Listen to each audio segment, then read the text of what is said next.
சோனா குருவி இந்த காட்டுல ஒரு இடம் விடாம பூரா பறந்து வந்துச்சு. அது இப்ப முட்டையிட போற நேரம். அதுக்கு இப்ப கூடு தயார் பண்ணணும். கூடு கட்டுற இடமும் பாதுகாப்பா இருக்கணும். அப்படி ஒரு பாதுகாப்பான இடத்தை தேடிதான் அது பறந்துகிட்டு இருந்தது.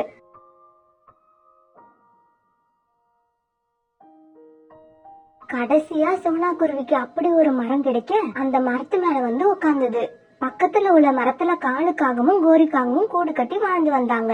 சோனா குருவி வந்து பக்கத்து மரத்துல உட்கார்ந்தத பார்த்த கோரிக்காகவும் காலுக்காகத்துக்கிட்ட இப்படி கேட்டது. காலு, இந்த குருவி ஏன் இங்க வந்து உட்காருது? அந்த மரத்துல கூடு கீடு கட்ட போகுதா?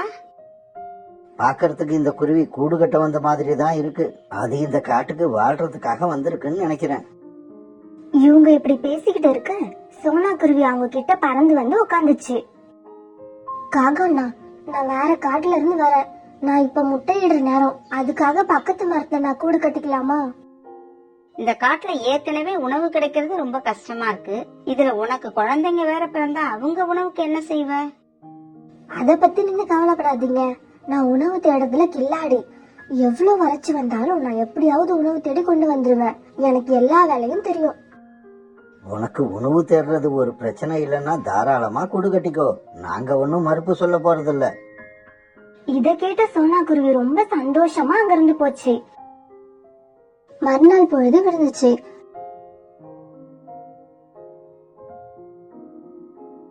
சோனா குருவி சீக்கிரமா எழுந்து கூடு கட்ட தேவையான பொருட்களை கொண்டு வந்து கூடு கட்ட ஆரம்பிச்சது.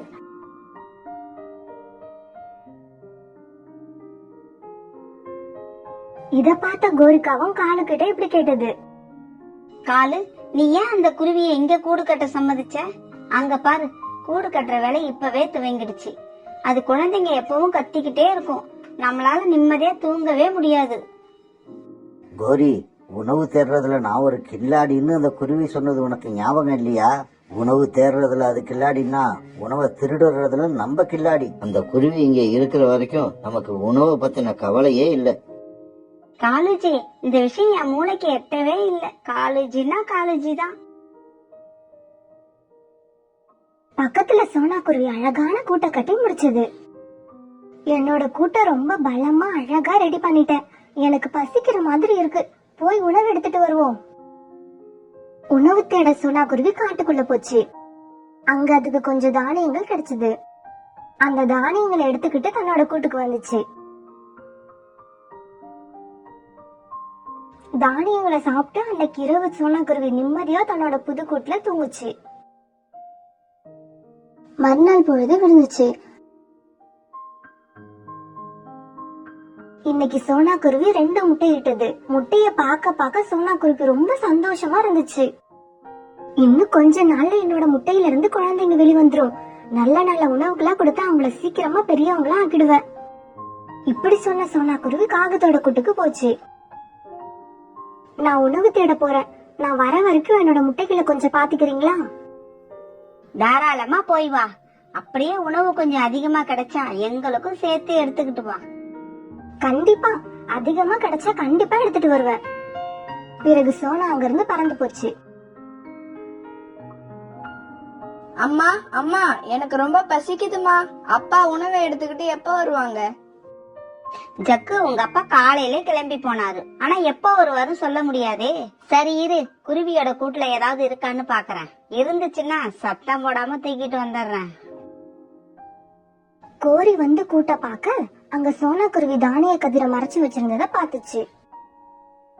உணவை இங்கேயே மறைச்சு வச்சிருக்க? உணவை இங்க மறைச்சு வச்சுட்டு மறுபடியும் உணவு தேட போகுது. இவ்வளவு உணவை எங்க இருந்து தான் தேடி கண்டுபிடிக்குதோ? இப்படி சொன்ன கோரி அந்த நெற்கதிரி எடுத்துக்கிட்டு தான் கூட்டுக்கு திரும்பிச்சு. அந்த உணவு சோனா குருவி பிறக்க போற தன் குழந்தைங்களுக்காக சேகரிச்சு வச்சிருந்தது. கொஞ்ச நேரம் கழிச்சு சோனா குருவி திரும்பி வந்துச்சு. என்ன இது, பிறக்க போற குழந்தைங்களுக்காக உணவு சேகரிச்சு வச்சிருந்தனே, அது எங்க காணும்? நானும் சாப்பிடலையே. நானும் சாப்பிடலன்னா அது எங்கதான் போகும்? நான் தான் சாப்பிட்டிருப்பேனா? நான் தான் சாப்பிட்டிருப்பேன். சோனா இப்படி சொல்லிட்டு அந்த விஷயத்த அதோட விட்டுடுச்சு. இப்படியே கொஞ்ச நாட்கள் ஓடின.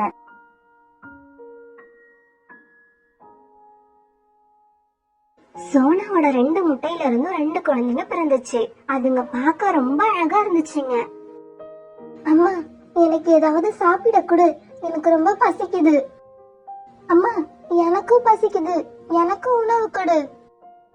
என் செல்லங்களே, உங்களுக்காக அம்மா ஏற்கனவே உணவு தயாரா வச்சிருக்கேன். நீங்க எதை சாப்பிடுவீங்களா? அம்மா போய் உணவு தேடி எடுத்துட்டு சீக்கிரமா வந்துருவலாம். இப்படி சொல்லிட்டு சோனாக்குருவி உணவு தேட போச்சு. சோனாக்குருவி போறத பார்த்த கோரிக்காக வேகமா சோனாக்குட்டுக்கு போச்சு. அங்க சோனாவோட குழந்தைங்க சாப்பிட்டுக்கிட்டு இருந்த உணவை தூக்கிடுச்சு. ஆன்ட்டி, இந்த உணவு எங்களோடது. எங்க அம்மா இத கொடுத்து சாப்பிட சொல்லிருக்காங்க. நீங்க ஏன் இதை எடுக்கிறீங்க? எங்களுக்கு ரொம்ப பசிக்குது. வாயை மூடுங்க. ஏதாவது பேசுனீங்க அடி பின்னிடுவேன். இப்படி இதை எடுத்துக்கிட்டு போனாலும் உங்க அம்மா கிட்ட சொன்னீங்க, உங்களையும் அடிப்பேன், உங்க அம்மாவையும் அடிப்பேன். நான் உணவை எடுத்துக்கிட்டு போனதை பத்தி யார்கிட்டயும் மூச்சு விடக்கூடாது. இத கேட்ட குழந்தைங்க 2 பேரும் ரொம்ப பயந்துட்டாங்க. கோரி உணவை எடுத்துக்கிட்டு பறந்து போச்சு. ஜக்கு, சாப்பிடு சாப்பிடு. அந்த குருவி வர்றதுக்கு முன்னாடியே சாப்பிட்டு முடிச்சிடு. கோரி, அந்த குருவியோட குழந்தைங்க முன்னாடியே உணவை திருடிட்டு வரியே, குருவி கிட்ட அந்த குழந்தைங்க சொல்லிடுச்சுன்னா என்ன பண்ணுவ? நான் அந்த பசங்களை நல்லா மிரட்டி வச்சுட்டு வந்திருக்கேன். அதுங்க கண்டிப்பா சொல்லாது. இப்ப உணவு எடுத்துட்டு சோனாக்குருவி திரும்பி வந்துச்சு. என் செல்லங்களே, உணவு சாப்பிட்டு முடிச்சிட்டீங்களா? அந்த குழந்தைங்க 2 பேரும் கோரிக்காக மிரட்டினதுல பயந்து போய் இப்படி சொன்னாங்க.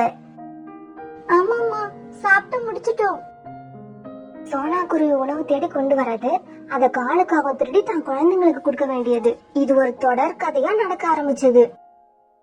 சரியான உணவு இல்லாதால சோனாக்குருவியோட குழந்தைங்க ரொம்ப பலவீனமானாங்க. இத பார்த்த சோனாக்குருவிக்கு ரொம்ப கவலையாயிடுச்சு. என் குழந்தைங்களுக்கு எவ்வளவோ கஷ்டப்பட்டு நல்ல நல்ல உணவா தேடி கண்டுபிடிச்சு கொண்டு வர, பிறகும் ஏன் இவங்க இப்படி பலவீனமா இருக்காங்க? இவங்கள டாக்டர் கிட்ட தான் அழைச்சிட்டு போகணும். பிறகு சோனாக்குருவி தன் குழந்தைங்கள டாக்டர் கிட்ட அழைச்சிட்டு போச்சு. சோனா, உன் குழந்தைங்க ரொம்ப பயந்த மாதிரி இருக்காங்க. அப்புறம் அவங்களுக்கு உணவு சரியா கிடைக்கல போல இருக்கு. இவங்களுக்கு நல்ல நல்ல சத்தான உணவா கொடு. என் குழந்தைங்களுக்கு நல்ல நல்ல உணவா தேடிதான் கொண்டு வந்து கொடுக்கறேன். அப்படியும் பலவீனமா போறாங்க. இந்த மருந்த உன் குழந்தைங்களுக்கு கொடு. அது கூடவே சத்தான உணவுகளையும் கொடு. பிறகு சோனாக்குருவி தன் குழந்தைங்களை அழைச்சுக்கிட்டு அங்கிருந்து கிளம்பிச்சு. காலு, இந்த குருவி தன் குழந்தைங்களை அழைச்சிட்டு எங்க போயிருக்கோம்? அது குழந்தைங்களை அழைச்சுக்கிட்டு டாக்டர்கிட்ட போனதை நான் பார்த்தேன். குழந்தைங்க உடம்பு பலவீனமா இருக்குன்னு டாக்டர் கிட்ட போயிருக்கோம். யார்கிட்ட போய் என்ன பண்றது? ஜக்கும் நானும் அவங்க உணவை சாப்பிடுற வரைக்கும் அதுங்க உடம்பு பலவீனமா தான் இருக்கும். இப்படி சொல்லிட்டு 3 பேரும் சிரிச்சாங்க. என் செல்லங்களா, இந்த பழங்களை சாப்பிடுங்க. அம்மா நதி வரைக்கும் போய் உங்களுக்கு தண்ணி எடுத்துக்கிட்டு வரேன். சோனாக்குருவி நதி பக்கம் பறந்து போச்சு. அது போறத பார்த்த கோரிக்காக குழந்தைங்க கிட்ட போச்சு. குழந்தைங்களா, அந்த பழங்களை இப்படி கொடுங்க. உங்க அம்மா உங்களுக்கு வேற பழம் கொண்டு வருவாங்க. பழங்களை நீங்க எடுத்துக்கோங்க, ஆனா எங்களையோ எங்க அம்மாவையோ அடிக்க கூடாது. நான் இப்படி வந்து உணவை திருடிக்கிட்டு போறத யார்கிட்டயும் சொல்லாத வரைக்கும் நான் உங்களையோ உங்க அம்மாவையோ அடிக்க மாட்டேன். பிறகு பழங்களை எடுத்துக்கிட்டு கோரிக்காக தான் கூட்டுக்கு போச்சு. இந்த கருப்பு ஆண்டி ரொம்ப கெட்டவங்க. இவங்கள பத்தி இன்னைக்கு அம்மா கிட்ட சொல்லதான் போறேன். அப்படி சொல்லாத. சொன்ன அந்த ஆண்டி நம்மளையும் நம்ம அம்மாவையும் அடிச்சு கொன்னுடுவாங்க. இப்படி நம்ம சாப்பிடாமலே இருந்தா கூட சாகதான் போறோம். நம்ம இறந்தா அம்மா என்ன உயிரோடையா இருக்கும்? இன்னைக்கு நான் அம்மா கிட்ட சொல்றதுதான். அப்ப நதி பக்கம் போன சோனாக்குருவி திரும்பி வந்துச்சு. நான் சொல்லதான் போறேன். சொல்லாத, அப்புறம் ஆண்டி நம்ம எல்லாரையும் கொன்னுடுவாங்க. குழந்தைங்க இப்படி பேசிக்கிறத கேட்ட சோனாக்குருவிக்கு குழப்பமாயிருச்சு. என் செல்லமே, நீங்க சொல்லுங்க, அம்மா கிட்ட என்ன சொல்ல போறீங்க?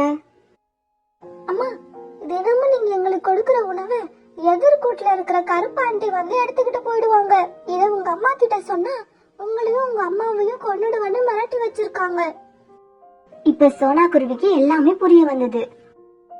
என் குழந்தைங்க நாளுக்கு நாள் பலவீனமா போய்கிட்டு இருக்கிறதுக்கான காரணம் இப்பதான் எனக்கு புரியுது. என் செல்லங்களே, எந்த விஷயமா இருந்தாலும் சரி, உங்களோட அம்மா கிட்ட இருந்து மறைக்கவே கூடாது. கோரிக்காகவும் காலுக்காகவும் ஏதோ வேலையா வெளியே போயிருந்தாங்க. ஜக்கு மட்டும்தான் கூட்டுல தனியா இருந்தான். அப்போ ஒரு பாம்பு காகத்தோட கூட்டு பக்கம் வந்துச்சு. அது ஜக்குவ விழுங்க பாக்குது. அப்ப அதை பார்த்த சோனா குருவி வேகமா பறந்து போய் ஜக்குவை தான் இரு கால்களால தூக்கிட்டு தன்னோட கூட்டுக்கு வந்துச்சு. ஜக்கு பாம்பை பார்த்ததால ரொம்ப பயந்து போயிருந்தான். ஆன்ட்டி ஆன்ட்டி, அந்த பாம்பு ரொம்ப பெருசா இருந்தது. நீங்க மட்டும் வரலன்னா அது நேரம் என்ன விழுங்கி இருக்கும். அப்ப அங்க வந்த கோரியும் காலும் கூட்டுல ஜக்குவை காணாம சோனா குருவி கூட்டுக்கு வந்தாங்க. ஜக்கு ஜக்கு, ஏன் இங்க வந்த? நீ ஏன் அழுதுகிட்டு இருக்க? அம்மா, நம்ம கூட்டுக்கிட்ட பெரிய பாம்பு வந்துச்சு. ஆன்ட்டி தான் என்ன காப்பாத்துனாங்க, இல்லன்னா அது என்ன விழுங்கி இருக்கும். கோரி, இனிமேலாவது எல்லா குழந்தையும் தான் குழந்தையா பார்க்க கத்துக்க. நான் இப்ப அப்படி நினைச்சுதான் ஜக்குவை காப்பாத்துறேன். ஆனா நீங்க என் குழந்தைங்க கிட்ட இருந்து உணவு திருடிட்டு போய் சாப்பிட்டிருக்கீங்க. உங்களுக்கு வெக்கமா இல்ல? கோரியும் காலும் சோனா பேசுனதை கேட்டு எந்த பதிலும் சொல்ல முடியாம நின்னாங்க.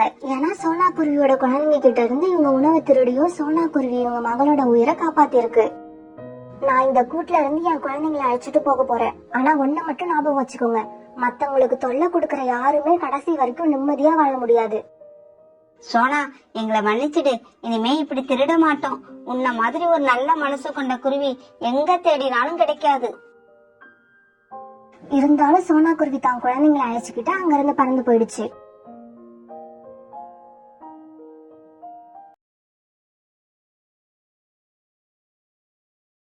தூரமா இருந்த ஒரு அழகான காட்டுல காலுக்காகவும் கோரிக்காகவும் ஒரு சின்ன கூட்டுல வாழ்ந்து வந்தாங்க. இந்த காகங்களுக்கு கல்யாணம் ஆகி கொஞ்ச நாள் தான் ஆகியிருந்தது. காலுக்காகம் அந்த காட்டுல உள்ள ஒரு ஃபேக்டரியில வேலை பார்த்து சம்பளம் வாங்கிக்கிட்டு இருந்தது. அதுல வர வருமானத்தை வச்சு காலுக்காகவும் கோரிக்காகவும் சந்தோஷமா குடும்பம் நடத்திக்கிட்டு இருந்தாங்க. காலேஜி, நாளைக்கு ஞாயிற்றுக்கிழமை தானே, என்ன எங்கேயாவது வெளியில அழைச்சிட்டு போங்க. கோரி, இப்ப என் கையில பணம் இல்ல, ஒரு வாரம் பொறுத்துக்க. அடுத்த வாரம் சம்பளம் வந்துடும். சம்பளம் வந்த உடனே நாம இஷ்டம் போல வெளியில போலாம். காலேஜி, நீங்களும் மாசம் மாசம் இப்படிதான் சொல்றீங்க. ஆனா சம்பளம் வர்றதும் தெரிய மாட்டேங்குது, போறதும் தெரிய மாட்டேங்குது. நீங்க உடனே பொறு கோரி, அடுத்த மாசம் பாக்கலாங்கிறீங்க. மாசம் மாசம் நான் இதை தான் பாத்துக்கிட்டு இருக்கேனே தவிர ஒரு நாளும் நீங்க என்ன வெளியில அழைச்சிட்டு போய் பார்த்ததே இல்ல. இவங்க இப்படி பேசிக்கிட்டு இருக்கும்போது அங்க கோரிக்காகத்தோட தம்பி சுப்பண்ணா காகம் தன்னோட அக்கா வீட்டுக்கு வந்தது.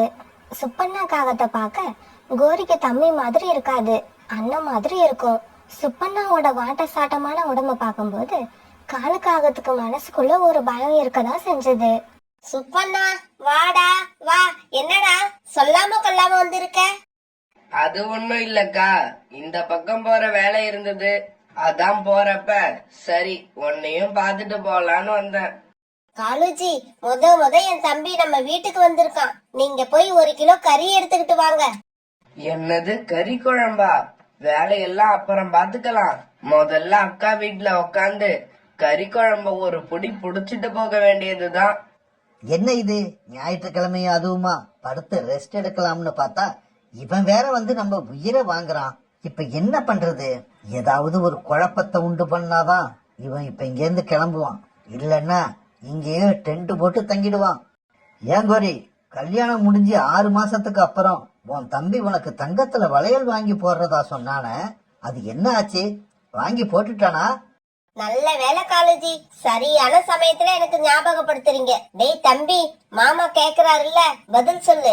எனக்கு தங்க வளையல் எப்ப வாங்கி போட போற? அடடா, அக்கா கறி குழம்பு வச்சு போடுறேன்னு சொன்ன இந்த சமயத்துல மாமா இப்படி நம்மள தொல்லையில இழுத்து விட்டுட்டாரு. இப்ப என்ன பண்றது? மாமா, என்னையா தொல்லையில இழுத்து விடுற? இப்ப உனக்கு வைக்கிறேன் பாரு ஆப்பு. அக்கா, உனக்கு வளையல் வாங்கி கொடுக்கறது எனக்கு ஒன்னும் பெரிய விஷயம் இல்ல. ஆனா பாரு, நான் இப்ப உனக்கு வளையல் வாங்கி கொடுக்கறேன்னு வச்சுக்க, இந்த கூட்டுல அந்த தங்க வளையல உன்னால பாதுகாப்பா வச்சுக்க முடியுமா? கண்டிப்பா முடியாது. அதனாலதான் சொல்றேன், முதல்ல மாமா கிட்ட சொல்லி நல்ல வீடா ஒண்ணு வாங்க சொல்லு. அதுக்கப்புறம் என்கிட்ட வந்து வளையல கேளு. காலேஜி, தம்பி சொல்றதுலயும் ஒரு அர்த்தம் இருக்கு. நீங்க சீக்கிரமா ஒரு வீட்டை வாங்குங்க, அப்பதான் நான் ஆசைப்பட்டபடி தங்க வளையல் போட்டுக்க முடியும். அப்பாடா, வளையல் பிரச்சனை நமக்கு தற்காலிகமா தீந்துருச்சு. இதுக்கப்புறம் இங்க இருக்க கூடாது. மாமா நம்மள மாட்டி விட அடுத்த ஐடியா பண்றதுக்குள்ள இந்த இடத்த விட்டு எஸ்கேப் ஆக வேண்டியதுதான். அக்கா, எனக்கு அவசரமா கொஞ்சம் வேலை இருக்கு. அதனால நான் இப்பவே கிளம்புறேன். கறி குழம்ப இன்னும் ஒரு நாள் வந்து சாப்பிட்டுக்கிறேன். இப்படி சொன்ன சுபண்ணா அங்கிருந்து கிளம்பி பறந்து போயிடுச்சு. காலுஜி, நீங்க என்ன பண்ணுவீங்களோ ஏது பண்ணுவீங்களோ எனக்கு தெரியாது. வீடு எப்ப வாங்க போறீங்க அத மட்டும் சொல்லுங்க. அட பாவி, போற போக்குல இப்படி ஒரு குண்டை தூக்கி போட்டுட்டு போயிட்டானே. இப்படி நடக்கும்னு தெரிஞ்சிருந்தா பேசாம நான் போய் கறியையே வாங்கிக்கிட்டு வந்து கொடுத்திருப்பேன். என்ன காலன்னா சோகமா உட்காந்துருக்கீங்க, என்ன விஷயம்? என்ன சொன்னா பண்றது, இந்த கோரி இருக்கிற நிலைமை புரியாம சொந்தமா வீடு வாங்கணும்னு என்ன போட்டு அரிக்கிறா. பணத்துக்கு தான் என்ன பண்றதுன்னு தெரியல. காலண்ணா, இதுக்கு ஏன் கவலைப்பட்டுக்கிட்டு உட்காந்துருக்கீங்க? என்கிட்ட இப்ப வீடு வாங்குற அளவுக்கு பணம் இல்லைன்னு சொல்ல வேண்டியது தானே? சோனா, கோரி புரிஞ்சுக்கிற ஜெம்மமா இருந்தா சொல்லி புரிய வைக்கலாம். கோரிய பத்தி உனக்கு தெரியாதா? புது வீடு வாங்கியே ஆகணும்னு பிடிவாதமா நிக்கிறா. காலு, நீ அப்பனா ஒண்ணு பண்ணு. ஆந்த சேட்ட போய் பாரு. வீடு வாங்கறதுக்கு அவர்கிட்ட இப்ப பணத்தை கடனா வாங்கிக்கிட்டு உனக்கு பணம் கிடைக்கிறப்ப திரும்ப கொடு. புறா, அருமையான ஐடியா கொடுத்திருக்க. எதையோ பத்தி யோசிச்சுக்கிட்டு இருந்தனா அந்த சேட்டை பத்தி யோசிக்கவே இல்ல. இதோ இப்பவே போறேன் அந்த சேட்டுக்கிட்ட. இப்படி சொன்ன காலுக்காகவும் பிறகு அந்த சேட்டை பாக்குறதுக்காக பறந்து போச்சு. சேட்ஜி, நான் ஒரு வீடு வாங்கலாம்னு ஆசைப்படுறேன். அதுக்காக நீங்க கொஞ்சம் பணம் கடனா கொடுத்து உதவுனீங்கன்னா நல்லா இருக்கும். அந்த பணத்தை நான் எப்படியும் 1 வருஷத்துக்குள்ள திருப்பி கொடுத்துருவேன். காலு, நான் உனக்கு பணம் கொடுக்கறேன். ஆனா நீ இந்த பணத்தை எனக்கு 3 மாசத்துக்குள்ள திருப்பி கொடுக்கணும். அப்படி கொடுக்கறதா இருந்தா வீடு வாங்க தேவையான பணத்தை வாங்கிக்கிட்டு போ. கொடுக்க முடியாதுன்னா இப்பவே எடுத்து காலி பண்ணலாம். சேட்ஜி, அப்படியெல்லாம் சொல்லாதீங்க. நான் ஏதாவது ஏற்பாடு பண்ணி 3 மாசத்துக்குள்ள உங்களோட பணத்தை திருப்பி கொடுத்துருவேன். அந்த சேட்டுக்கிட்ட இப்படி சொன்ன காலுக்காகவும் பிறகு வீடு வாங்கறதுக்கான பணத்தை சேட்டுக்கிட்ட இருந்து கடனா வாங்கிட்டு பறந்து போச்சு. இப்படி போன காலுக்காகவும் ஒரு அழகான வீட்டையும் விலைக்கு வாங்கிடுச்சு. கோரி, பாத்தியா, நான் சொன்னபடி ஒரு புது வீட்டை உனக்காக விலைக்கு வாங்கிட்டேன். ஆனா உன் தம்பி சொன்னபடி உனக்கு வளையல் வாங்கி கொடுப்பானா? காலுஜி, அவசரப்படாதீங்க. இன்னைக்கு இல்லாட்டி நாளைக்கு என் தம்பி வளையல் வாங்கிட்டு வருவான்னு எனக்கு நம்பிக்கை இருக்கு. இன்னைக்கும் இல்ல, நாளைக்கும் இல்ல, எத்தனை வருஷம் ஆனாலும் உன் தம்பி வளையல் வாங்கிக்கிட்டு வரவே மாட்டான். காலுக்காக இப்படி சொல்லிக்கிட்டு இருக்கும் போதே கோரியோட தம்பி வளையல வாங்கிட்டு இவங்க வீட்டுக்குள்ள பறந்து வந்தான். அக்கா, பாத்தியாக்கா, நீ கேட்ட மாதிரியே தங்க வளையல் வாங்கிக்கிட்டு வந்துட்டேன். வளையல் எப்படி இருக்கு? உனக்கு பிடிச்சிருக்கா? காலுஜி, என்னமோ சொன்னீங்க, என் தம்பிய பாத்தீங்களா? சொன்னபடி வாங்கிட்டு வந்து கொடுத்துட்டான். என்னது, இவன் தங்க வளையல் வாங்கிக்கிட்டு வந்து கொடுத்துட்டானா? என்னால நம்பவே முடியலையே. சரி, எப்படியோ போகட்டும். கோரி கேட்ட வீடும் கிடைச்சிருச்சு, தங்க வளையலும் கிடைச்சிருச்சு. அப்பாடா, இனி கொஞ்ச நாளைக்கு கோரி வாயவே திறக்க மாட்டா. கோரி வாயை திறக்காம இருந்தாதான் நாம நிம்மதியா இருக்கலாம். பிறகு தன்னோட புது வீட்டை பார்க்க வந்த பறவைகள் எல்லார்கிட்டையும் கோரிக்காகன் தான் தம்பி வாங்கி கொடுத்த வளையல காமிச்சது. கோரி அக்கா, இந்த வளையல் ரொம்பவும் அழகா இருக்கு, விலையும் அதிகமா இருக்கும்னு நினைக்கிறேன். ஆமா சோனா, இந்த வளையலோட விலை அதிகமா தான் இருக்கும். என்னோட தம்பி எனக்காக வாங்கிட்டு வந்து கொடுத்தது. கோரி, எனக்கும் இந்த வளையல் ரொம்ப பிடிச்சிருக்கு. இதே மாதிரி வளையல் வாங்கணும்னு எனக்கும் ரொம்ப நாளா ஆசை இருக்கு. வாங்கதான் முடியல. கோரி, இந்த வளையல பார்த்து வச்சுக்கோ. ஏன்னா இது மேல உள்ள ஆசையால இத நானே திருடிட்டு போனாலும் போயிடுவேன். ரீட்டா கிளி இப்படி சொல்ல அங்க இருந்த மத்த பறவைகள் எல்லாருமே இதை கேட்டுட்டு சிரிச்சாங்க. இப்படியே சில நாட்கள் நகர்ந்துச்சு. அந்த சேட்டுக்கிட்ட இருந்து காலுக்காக பணம் வாங்கி இன்னையோட 3 மாசம் முடிஞ்சிருச்சு.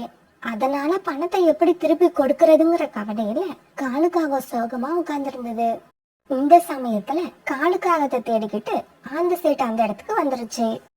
என்ன காலு, நீ என்கிட்ட வீடு வாங்குறதுக்காக பணம் வாங்கி இன்னையோட 3 மாசம் முடிஞ்சிடுச்சு. இது உனக்கு தெரியுமா தெரியாதா? சேட்ஜி, 3 மாசம் இன்னையோட முடிஞ்சிருச்சுங்கிறது எனக்கும் தெரியும். ஆனா திருப்பி கொடுக்க பணம் எங்க இருக்குன்னு தான் எனக்கு தெரியல. அதனால இன்னும் ஒரு 3 மாசம் பொறுத்துக்கிட்டீங்கன்னா நான் உங்க பணத்தை எப்படியாவது திருப்பி கொடுத்துடுவேன். காலு, நான் சொன்னதுதான். நாளைக்குள்ள நீ எப்படியாவது பணத்தை கொண்டு வந்து திருப்பி கொடுத்துடணும். இப்படி கோவமா சொல்லிட்டு அந்த சேட்டு அந்த இடத்த விட்டு பறந்து போயிடுச்சு. அந்த சேட்டை இப்படி சொல்லிட்டு போன உடனே என்ன செய்யறதுன்னு தெரியாத காலுக்காகவும் சோகமா வீட்டுக்கு பறந்து போச்சு. இப்படி வீட்டுக்கு போன காலுக்காகவும் வீட்டுல இருந்த கோரியோட தங்க வளையல பாத்துருச்சு. ஆமா, இப்படிதான் செஞ்சாகணும், வேற வழியே இல்ல. கோரிக்காகத்தோட வளையலை எடுத்துக்கொண்டு போய் அந்த சேட்டுக்கிட்ட கொடுத்துடுவோம். இல்லன்னா சேட்டுக்கிட்ட இருந்து நாம தப்பிக்கவே முடியாது. இப்படி யோசிச்ச காலுக்காகவும் உடனே கோரியோட தங்க வளையல்களை எடுத்துக்கிட்டு அந்த சேட்டை பார்க்க பறந்து போச்சு. சேட்ஜி, உங்ககிட்ட கொடுக்கறதுக்கு என்கிட்ட பணம் இல்ல. அதுக்கு பதிலா இந்த தங்க வளையல்களை வச்சுக்கோங்க. இதை வித்து உங்களுக்கு சேர வேண்டிய பணத்தை எடுத்துக்கிட்டு ஒருவேளை மீதி இருந்தா மறக்காம என்கிட்ட கொடுத்துருங்க. காலு, இந்த வளையல்களை பார்த்தா விலை ரொம்ப அதிகமா இருக்கும்னு நினைக்கிறேன்.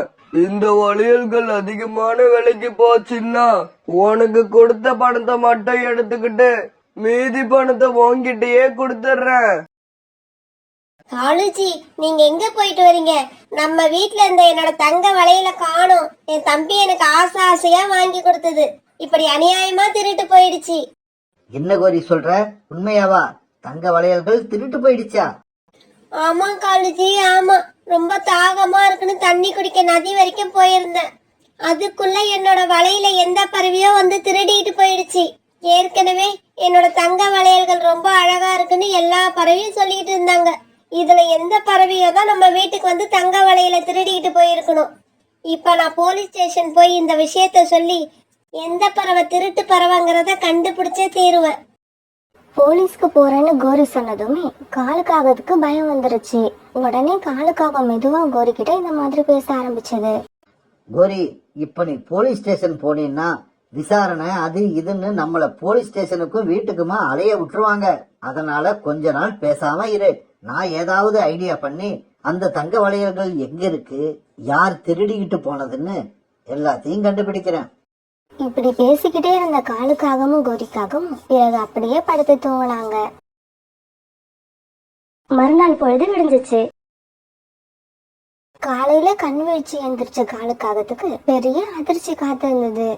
காலுக்காகத்தோட வீட்டுல போலீஸும் அந்த காட்டுல உள்ள எல்லா பறவைகளும் நின்னுகிட்டு இருந்தாங்க. காலுஜி, என்னோட தங்க நகை திருட்டு போனதை என் மனசு ஒத்துக்கவே இல்லை. அதனாலதான் நீங்க சொல்லியும் கேட்காம நான் போய் போலீஸ் ஸ்டேஷன்ல கம்ப்ளைண்ட் பண்ணிட்டேன். இங்க பாருங்க, இங்க நிக்கிறவங்கல்ல அந்த தங்க வளையல யார் எடுத்ததுன்னு நீங்களா ஒத்துக்கங்க. நாங்களா கண்டுபிடிச்சோம். உங்க உடம்புல உயிர் மட்டும்தான் இருக்கும், வேற எதுவும் இருக்காது. போலீஸ்காரர் இப்படி சொன்னதை கேட்ட காலுக்காகத்துக்கு என்ன பண்றதுன்னே தெரியல. அடிவயிறு எல்லாம் கலக்க ஆரம்பிச்சிருச்சு. மிஸ் கோரி, உங்களுக்கு யார் மேலேயாவது சந்தேகம் இருந்தா சொல்லுங்க. அவங்கள விசாரிக்கிற விதத்துல விசாரிச்சா உண்மை வெளியே வந்துரும். நான் யாருன்னு இன்ஸ்பெக்டர் சொல்லுவேன். இங்க இருக்கிற எல்லா பறவைகளுமே அன்னைக்கு என்னோட வலையில பார்த்துட்டு அழகா இருக்கு அழகா இருக்குன்னு தான் சொன்னாங்க. அதுக்காக எல்லாரையுமா விசாரிக்க முடியும்? இப்படி சொன்ன கோரிக்காகத்துக்கு திடீர்னு அன்னைக்கு ரீட்டா கிளி பேசினது ஞாபகம் வந்தது. சார் சார், இதோ நிக்குது பாருங்க இந்த ரீட்டா கிளி. இதுதான் அன்னைக்கு என் வலையில பார்த்துட்டு இந்த வலையில பத்திரமா வச்சுக்கோங்க, இல்லாட்டி நானே திருடிட்டு போயிடுவேன்னு என்கிட்டயே சொல்லுச்சு. கோரியக்கா, என்ன இது இப்படி பேசுறீங்க? அன்னைக்கு நான் திருடிட்டு போயிடுவேன்னு சும்மா விளையாட்டுக்கு தான் சொன்னேன். அத போய் இப்படி போலீஸ் கிட்ட சொல்றீங்க. உங்களுக்கு என் மேல அப்படியா நம்பிக்கை இல்லாம போயிடுச்சு? இவங்க எல்லாரும் இப்படி பேசிக்கிட்டு இருக்க நேரத்துல ஆந்த சேட்டு காலுக்காக கொடுத்த வளையல எடுத்துக்கிட்டு காலுக்காக வீட்டுக்கு வந்தது. ஆந்த சேட்டு கையில தன்னோட வளையல்களை பார்த்த கோரிக்காகத்துக்கு சந்தோஷம் தாங்கல. போலீஸ் சார், திருட்டு போன என்னோட தங்க வளையல்கள் இதுதான். கிடைச்சிடுச்சு கிடைச்சிடுச்சு. என்னோட தங்க வளையல் திரும்பவும் எனக்கே கிடைச்சிடுச்சு. போலீஸ் சார், என்ன இன்னும் வேடிக்கை பார்த்துக்கிட்டு இருக்கீங்க? என்னோட தங்க வளையல்களை திருடிட்டு போன இந்த சேட்சியை முதல்ல கைது பண்ணுங்க. கோரி, என்ன கைது பண்றது இருக்கட்டும். முதல்ல இந்த வளையல்களை தங்க வளையல்னு சொல்றத நிறுத்து. இந்த வளையல்கள் ரெண்டுமே தங்கம் இல்ல, தங்க நகைகள் மாதிரியே செய்யப்பட்ட கவரிங் வளையல். அந்த சேட்ஜி, இந்த வளையல்கள் உங்ககிட்ட எப்படி வந்தது? முதல்ல அதற்கான காரணத்தை சொல்லுங்க. பிறகு ஆந்த சேட்ஜி நடந்தது எல்லாத்தையும் போலீஸ் கிட்ட எடுத்து சொன்னாரு. காலுஜி, நீங்க இப்படி சொந்த வீட்லயே திருடுவீங்கன்னு நான் நினைக்கவே இல்ல. நான் கூட தான் உன் தம்பி சொந்த அக்காவுக்கே இப்படி கவரிங் நகைகளை செஞ்சு போடுவான்னு நினைக்கவே இல்லை. நீங்க 1000 தான் சொன்னாலும் நீங்க செஞ்சது பெரிய தப்பு. உங்களை நான் மன்னிக்கவே மாட்டேன். அது எப்படி நீ என்ன மன்னிக்க முடியும்? நான் தான் உங்ககிட்ட மன்னிப்பு கேட்கவே போறது இல்லையே. காலண்ணா, கோரி அக்கா கூட எந்த சமயத்துல சண்டை போடுறதுன்னு உங்களுக்கு யோசித்தையே இல்லையா? இப்போ உங்களுக்கு உள்ள பிரச்சனையே இந்த வீடுதான். அதனால இந்த வீட்டை சேட்டுக்கிட்ட கொடுத்துருங்க. அப்பதான் உங்களுக்கு சேட்டோட பிரச்சனை தீரும். பிறகு சோனா சொன்னதை கேட்ட சேட்ஜி காலுக்காகத்துக்கிட்ட கொடுத்த பணத்துக்கு பதிலா அந்த வீட்டை எடுத்துக்கிறேன்னு சொல்லிட்டு அந்த இடத்த விட்டு பறந்து போயிட்டாரு. கோரி அக்கா, அப்புறம் நீங்க போலீஸ் கிட்ட கொடுத்த கம்ப்ளைண்ட்டை முதல்ல வாபஸ் வாங்கிடுங்க. இல்லாட்டி உங்க கணவர் உங்க தம்பி 2 பேருமே உள்ள போற மாதிரி இருக்கும். பிறகு கோரிக்காகவும் போலீஸ் கிட்ட கொடுத்த கம்ப்ளைண்ட்டை வாபஸ் வாங்கினதால போலீஸ் அந்த இடத்த விட்டு பறந்து போயிட்டாங்க. சோனா, இந்த வீட்டை நீ பாட்டுக்கு சேட்டுக்கிட்ட தான்னு சொல்லிட்டியே. இப்ப நானும் காலேஜையும் எங்க போய் தங்கறது? கோரி அக்கா, பேசாம காலண்ணனை கூட்டுக்கிட்டு நீங்க முன்னாடி இருந்த கூட்டுக்கே போயிடுங்க. பிரச்சனைகளை வச்சுக்கிட்டு பெரிய வீட்டுல குடியிருக்கிறதுக்கு பிரச்சனையே இல்லாம சின்ன கூட்டுல இருக்கிறது எவ்வளவோ மேல்.